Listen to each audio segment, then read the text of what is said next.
During World War II, the British government made a decision that accidentally created the healthiest generation in the nation's history. They changed the bread, not the recipe, not the baking method.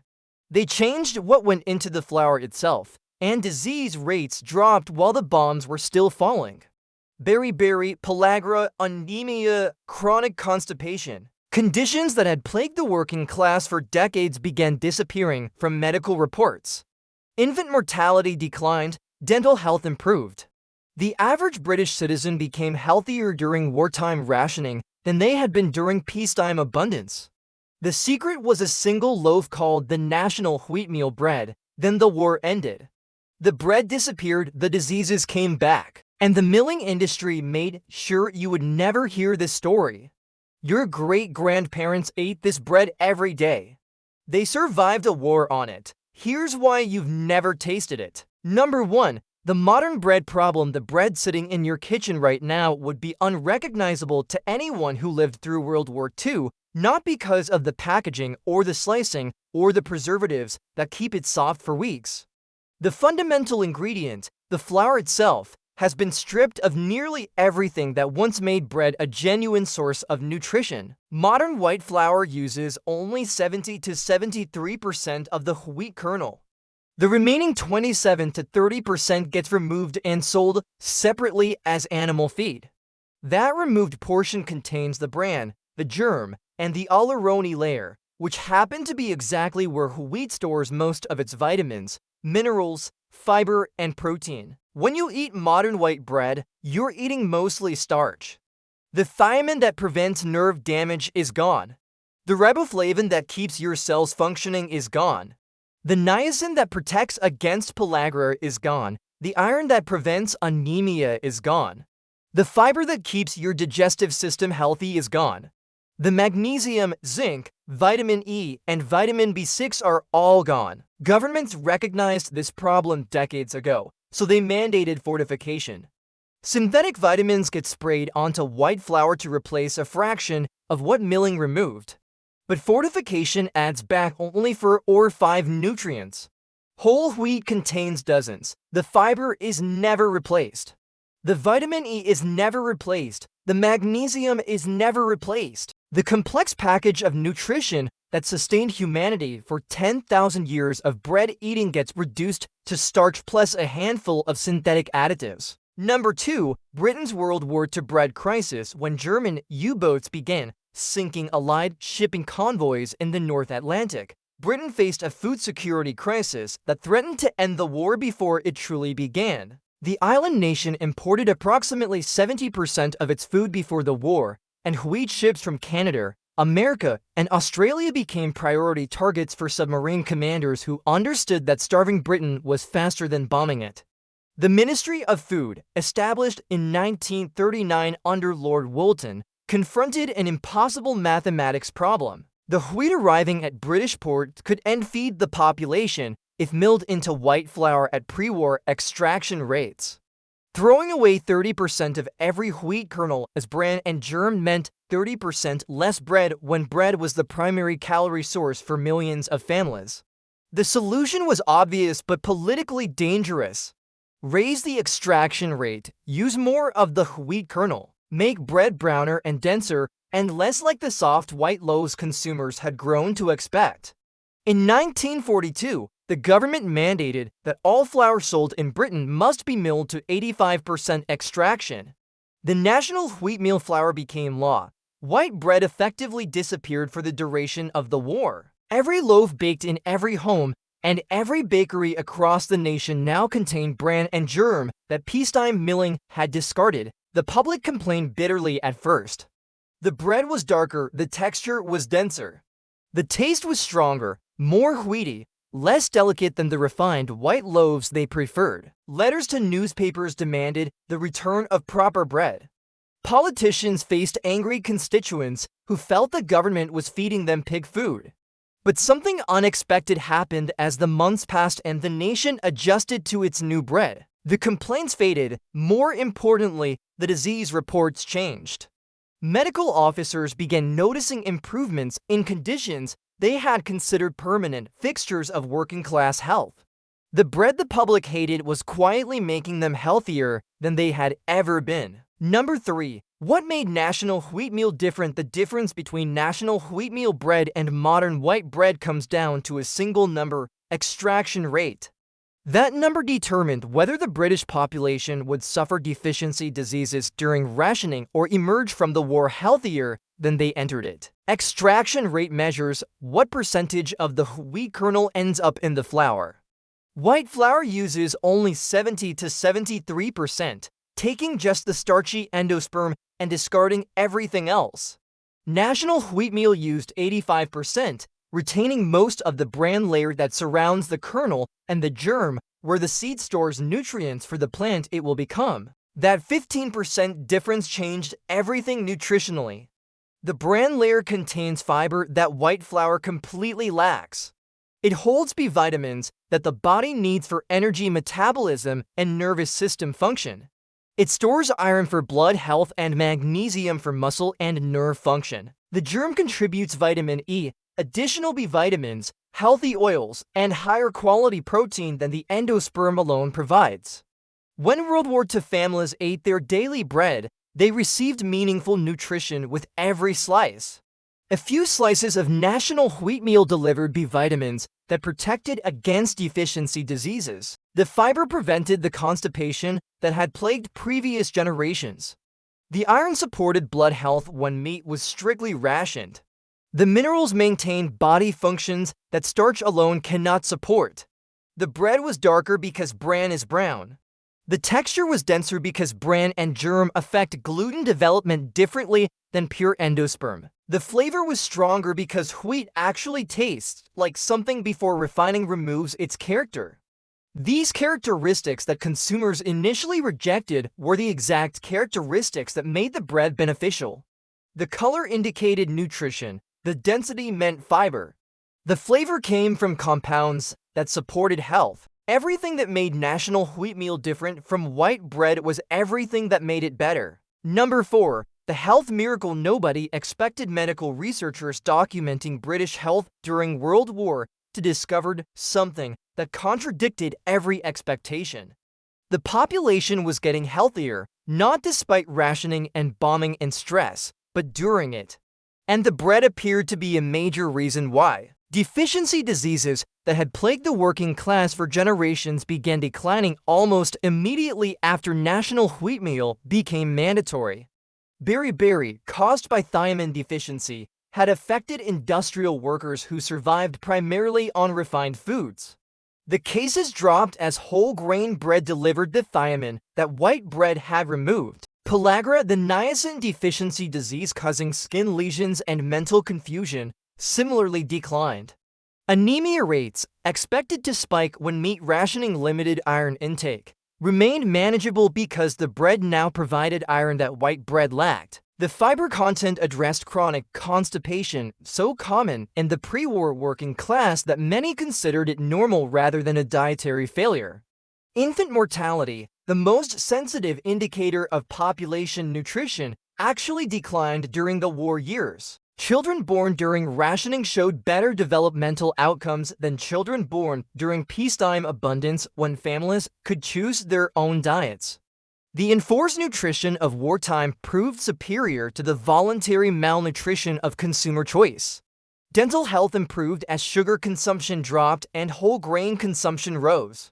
Hospital admissions for digestive disorders decreased. The overall pattern was unmistakable to anyone examining the medical data. Restricting food choice while improving food quality produced a healthier population. Sir Jack Drummond, the chief scientific advisor to the Ministry of Food, had designed the wartime diet with exactly these outcomes in mind. He understood that white bread was nutritionally deficient and that higher extraction flour would prevent the deficiency crisis that threatened a nation at war. The results vindicated his approach beyond what anyone anticipated. Number 5. How World War II families baked this bread. Home baking became a survival skill during World War II as commercial bakeries faced their own rationing constraints and families needed to stretch every ounce of flour. The Ministry of Food published recipes and guidance to help households produce nutritious bread from national wheatmeal flour using methods their grandmothers would have recognized. The basic recipe required only flour, water, salt, and yeast, no preservatives, no dough conditioners, no emulsifiers or additives that fill modern commercial bread. National wheatmeal flour, milled to 85% extraction, combined with warm water to activate yeast that had been proved separately. A teaspoon of salt for flavor and gluten development. Nothing else was necessary. Fermentation took longer than modern commercial processes allow. Dough rose for hours, sometimes overnight, as yeast slowly processed the sugars and developed the complex flavors that distinguish genuine bread from the factory product. This extended fermentation served nutritional purposes beyond flavor. Natural acids produced during slow rising broke down phytic acid in the bran, releasing minerals that would otherwise pass through the body unavailable. Kneading developed gluten by hand, a physical process that connected baker to bread in ways that high-speed commercial mixers cannot replicate. The dough transformed from shaggy mass to smooth elastic ball through 10 minutes of pushing and folding. This manual process was laborious but produced bread with character and integrity. Baking happened in simple ovens at high temperatures, producing loaves with crackling crusts and dense, flavorful interiors. The bread kept well for several days, developing deeper flavors as it aged rather than turning stale within hours like modern commercial products. Every household knew these techniques during the war. Mothers taught daughters, neighbors helped neighbors. The skills passed through communities because bread was survival and everyone needed to contribute. These skills largely vanished within a generation of the war and as commercial bakeries recaptured the market and home baking became hobby rather than necessity. Your great-grandmother likely baked this bread. The knowledge she carried has almost disappeared from family memory. Number 6. Why we stopped baking at the moment World War II ended. Consumer demand for white bread exploded across Britain. People associated national wheatmeal with deprivation, with rationing, with bombs falling and sons dying in foreign fields. They wanted to forget everything about the war, including the bread that had sustained them through it. The milling industry was ready. Lobbyists had spent the war years preparing for peacetime when they could restore the profitable system that extracted white flour and sold bran and germs separately as animal feed. They pushed governments to end extraction regulations as quickly as possible, arguing that consumer choice was a fundamental freedom the war had been fought to protect. By the early 1950s, white bread dominated British tables again. The brown loaves disappeared as if they had never existed. Extraction rates dropped back to 70%. The nutrients returned to pig troughs instead of human bodies. The government faced a problem. They knew white flour caused nutritional deficiencies. They had the wartime data proving higher extraction produced healthier populations. But they also faced an industry with economic power and a public with clear preferences. The compromise was fortification. Instead of requiring whole grain flour, the government mandated that millers add synthetic vitamins to white flour. Thiamine, niacin, iron, and calcium would be sprayed onto the refined product to replace a fraction of what milling removed. This compromise satisfied no one who understood nutrition, but it satisfied everyone who held power. Millers could sell their profitable white flour. Consumers could eat their preferred white bread. Politicians could claim they had addressed the nutrition problem. The vitamin industry gained a permanent customer. What fortification could never replace was fiber, vitamin E, vitamin B6, magnesium, zinc, and dozens of other compounds that exist in whole grain. The national wheatmeal loaf provided complete nutrition. Fortified white bread provided starch plus additives. The population accepted the substitute and forgot what they had lost. Number 7. What modern bread has become the bread filling supermarket shelves today would horrify any baker from the World War II generation. In 1961, British researchers developed the Chorleywood bread process, a high-speed production method that fundamentally changed what bread is and how it affects human health. Traditional bread required hours of fermentation as yeast slowly processed flour and developed flavor and texture. The Corleywood process uses intense mechanical mixing, extra yeast, added fats, and chemical additives to produce bread in under 3 hours. The long fermentation that broke down problematic compounds in wheat and developed complex nutrition gets eliminated entirely. Speed and profit replaced quality and health. Modern commercial bread contains ingredients that would have been unthinkable during World War II. Emulsifiers extend shelf life, dough conditioners speed production.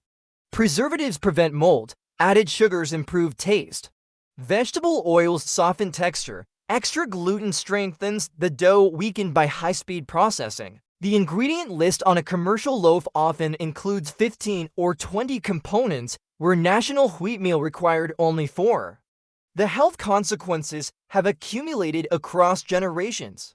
Fiber intake has collapsed as refined grain consumption dominates. Digestive disorders have increased. Type 2 diabetes has become epidemic, with refined carbohydrate consumption implicated as a major factor. Obesity rates have climbed alongside consumption of empty calories that provide energy without nutrition. The diseases that virtually disappeared during World War II rationing have returned in different forms. We don't call it beriberi or pellagra anymore. We call it metabolic syndrome, cardiovascular disease, and chronic inflammation. The refined diet that replaced the wartime whole grain diet contributes to conditions that now kill more people than the bombs ever did. Number 8. How to bake this bread yourself. The national wheatmeal loaf that sustained Britain through World War II can be recreated in any modern kitchen using techniques your great-grandmother would recognize. The flour exists. The method is simple. The only barrier is knowledge that the food industry hoped you would never acquire. Finding 85% extraction flour requires seeking specialty mills rather than supermarket shelves. Shipton Mill in England still produces flour at historical extraction rates.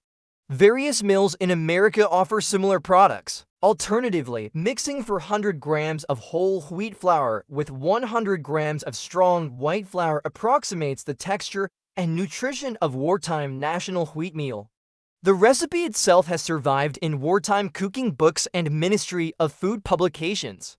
500 grams of flour, 10 grams of salt, 7 grams of dried yeast, 350 milliliters of warm water. A tablespoon of fat is optional but improves keeping quality.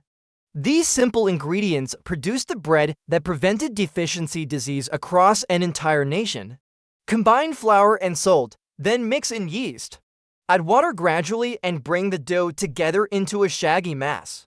Knead for 10 minutes until smooth and elastic, then cover and let rise for 1 to 2 hours until doubled. Knock back the dough, shape into a loaf, and place in a greased tin.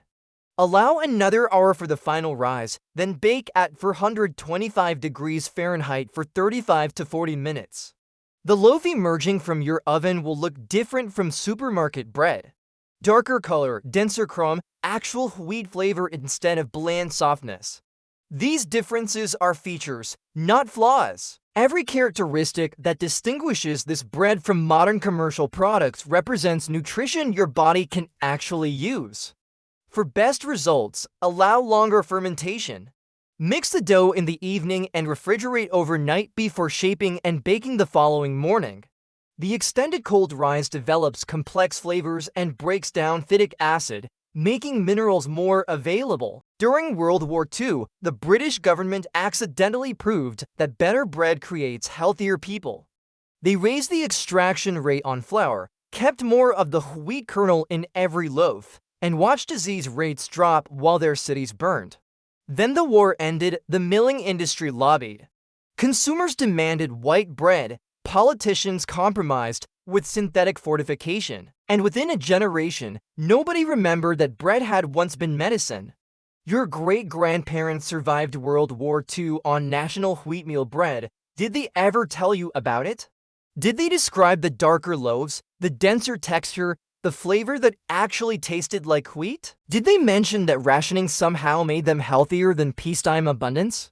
Most of that generation is gone now. Their knowledge went with them. The bread that prevented disease became a footnote that the food industry buried under 60 years of marketing white bread as normal and whole grain as alternative. But the recipe survived. The flour is still available. The knowledge exists for anyone willing to seek it. Your great-grandparents knew how to bake bread that prevented disease. Now you know too. Subscribe for more forgotten knowledge the modern food industry hopes you never rediscover. Share this with anyone who deserves to know what real bread actually looks like.